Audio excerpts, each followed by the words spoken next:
नमस्कार दोस्तों, क्या आपने कभी सोचा है कि आखिर शिव कौन है, उनकी उत्पत्ति कैसे हुई और यह सवाल कि भगवान विष्णु बड़े हैं या महादेव। आज हम जानेंगे इस प्रश्नों के पीछे छिपे अद्भुत रहस्य। पुराणों, शास्त्रों और भारतीय दर्शन के आधार पर तैयार हो जाइए एक ऐसी आध्यात्मिक यात्रा के लिए जो आपके ज्ञान के द्वार खोल देगी। तो चलिए शुरू करते हैं। हिंदू धर्म में भगवान शिव का एक सर्वोच्च देवता है जिनके बारे में सदियों से अनगिनत सवाल उठते रहे हैं। उनकी एक छवि रहस्यमय योगी से लेकर जंगली नाचने वाले नटराज तक, एक दयालु पारिवारिक व्यक्ति से लेकर भयंकर रुद्र तक विविध रूपों में दिखाई देती है। तो आखिर कौन है शिव? शिव को अनेक नामों से पुकारा जाता है। सबका कल्याण करने वाले शंकर, भोलेनाथ, भक्तों पर आसानी से रिझने वाले, देवों के देव महादेव, भगवान विष्णु के अति प्रिय विष्णु वल्लभ, तांडव नृत्य के प्रिय नटराज, तीनों लोकों के शिव स्वामी त्रिलोकेश, शिव और शक्ति के स्वरूप अर्धनारीश्वर, भूत प्रेत का देवता भूतपति। हर नाम उनके किसी अलग पहलू को दर्शाता है, जो सृष्टि के विनाशक और पुनः निर्माण करता दोनों हैं। वो परम ज्ञान के स्रोत और योग साधना के आदर्श हैं। वो परिवार के रक्षक और वैराग्य के प्रतीक भी हैं।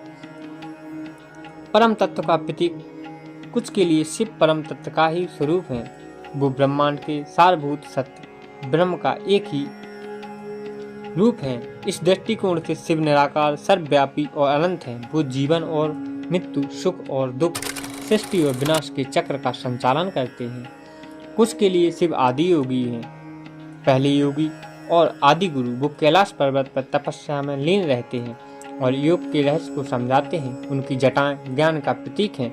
उनका त्रिशूल अहंकार को भेदने का और उनका डमरू सृष्टि की ध्वनि का प्रतिनिधित्व करता है। हालांकि शिव निराकार हैं, फिर भी उन्हें साकार रूप में भी पूजा जाता है। शिवलिंग उनकी निराकार शक्ति का प्रतीक है। जहां ध्यान लगाकर हम उनके साथ तक पहुंच सकते हैं, वहीं दूसरी ओर भगवान शंकर के रूप में उन्हें पारिवारिक व्यक्ति, योगी, गुरु और रक्षक के रूप में भी देखा जाता है। भक्त उनके बालों में गंगा, उनके गले में विष, उनके हाथों में त्रिशूल और डमरू देखकर उनकी कृपा और शक्ति का अनुभव करते हैं। शिव का निराकार स्वरूप ज्ञान और मोक्ष का मार्ग दिखाता है, जबकि उनका साकार रूप प्रेम और भक्ति का मार्ग प्रशस्त करता है।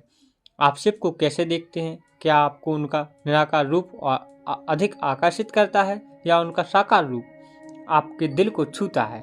भगवान शिव का जन्म कैसे हुआ, इस बारे में कई पौराणिक कथाएं हैं, वो हम आपको और कभी सुनाएंगे। तो दोस्तों,